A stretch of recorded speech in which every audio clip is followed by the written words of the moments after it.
अस्सलाम वालेकुम वरहमतुल्लाहि वबरकातुह। वालेकुम अस्सलाम। क्या हाल है अकल भाई, ठीक हो? अच्छा, वो मैंने यूट्यूब पे कुछ वीडियो देखी है 9 साल पहले की, जिद्दा जावा सेंटर, वो उसमें कोई कॉन्फ्रेंस हो रही है, इमाम इमाम आजम अबू हनीफा कॉन्फ्रेंस। जिद्दा सेंटर की? तो अच्छा। उसमें कोई जो पाकिस्तान के देवबंदी वाले में वो गुफ्तगू कर रहे हैं। तो क्या देवबंदी भी वहाँ तबलीग वगैरह करते हैं सऊदीया में?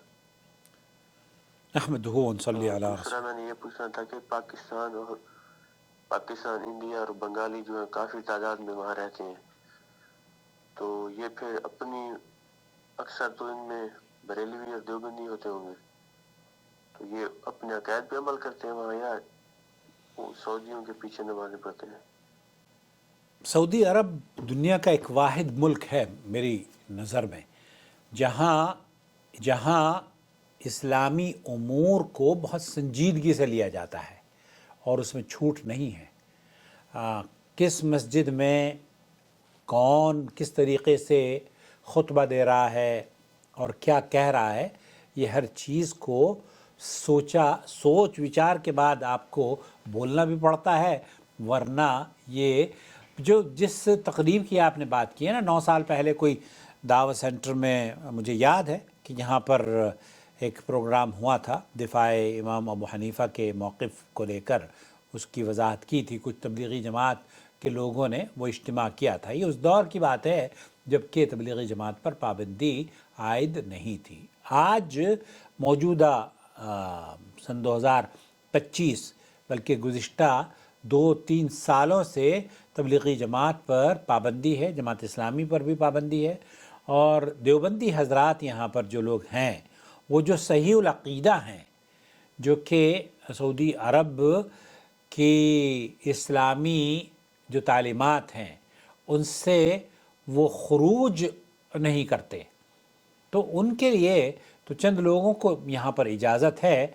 अदरवाइज़ हुकूमत की जानिब से ये ज़रूर है कि जो कुरान और सुन्नत को नशर करने वाले उलमा हैं उनके लिए कहा जाता है कि आप किसी भी मकतब से जद्दा दावत सेंटर हो या रियाज़ या जुबेल या जितने भी कॉल एंड गाइडेंस सेंटर हैं या हाइल का सेंटर है जिसमें शेख महराज रब्बानी हुआ करते थे, जैसे तरीक़े से शेख मक़सूदुल हसन फैज़ी होते हैं अलगात में क़सीम में, शेख मकबूल सलफ़ी होते हैं जद्दा दावत सेंटर में, जिस इदारे के साथ मैं तकरीबन 25-30-35 साल रहा हूँ।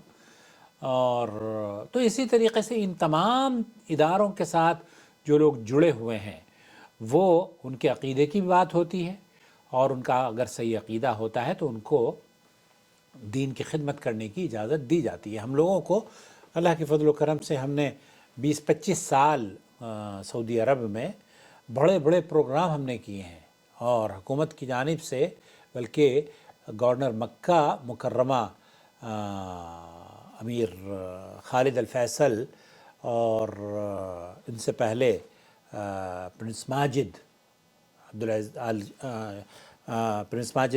इब्न अब्दुल अज़ीज़, इन की ज़ेर निगरानी भी मैंने कई साल काम किया है जद्दा दावत सेंटर के तहत। तो अल्हम्दुलिल्लाह रासिखुल उलमा हम लोगों को बुलाते थे 15-15, 16-16, बल्कि जद्दा सऊदी अरब का सबसे बड़ा प्रोग्राम मैंने करवाया था, 16-17 उलमा उसमें शरीक हुए थे, तो उसकी वीडियोस मौजूद हैं हमारे दूसरे चैनल पर।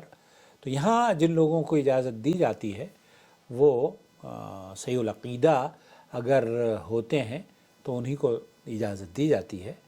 चंद लोगों के बारे में आपका सवाल अक्सर ये आता है कि जनाब मौलाना मक्की जो हैं देवबंदी वो वहाँ पर हरम में बैठे हुए हैं, तो वो एक ऐसी इस्तिस्नाई सूरत है क्योंकि उनको वो देवबंदी हैं और लेकिन वहाँ बैठकर वो इस तरह की बातें नहीं करते हैं, बल्कि जब मेरी उनसे मुलाकात हुई तो मुझे उन्होंने कहा था कि इमाम हरम के पीछे नमाज़ ना पढ़ा करें आप, वितर की नमाज़। तो फिर मैंने उनसे बहस करी तो अपना दामन छुड़ा के वो मुझसे भाग गए। बहरहाल अल्लाह का शुक्र है कि उसी दिन से मैं कुरान और सुन्नत को मैंने अपनाया, क्योंकि जब हम यहाँ सऊदी अरब में रहते हैं तो हमारी समझ में ये नहीं आता कि इनके पीछे नमाज क्यों ना पढ़ें। میں بھی پہلے نہیں پڑھتا تھا، صحیح بات تو یہ ہے، کیونکہ مجھے مولانا مکی نے کہا کہ آپ ان کے پیچھے وطر کی نماز، ہمارے وطر کی نماز ہوتی ہی نہیں ہے۔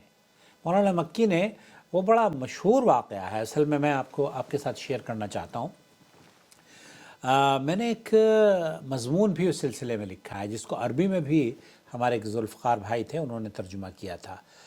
مولانا مکی شهر رمضان الذي أنزل فيه القرآن هدى للناس وبينات من الهدى والفرقان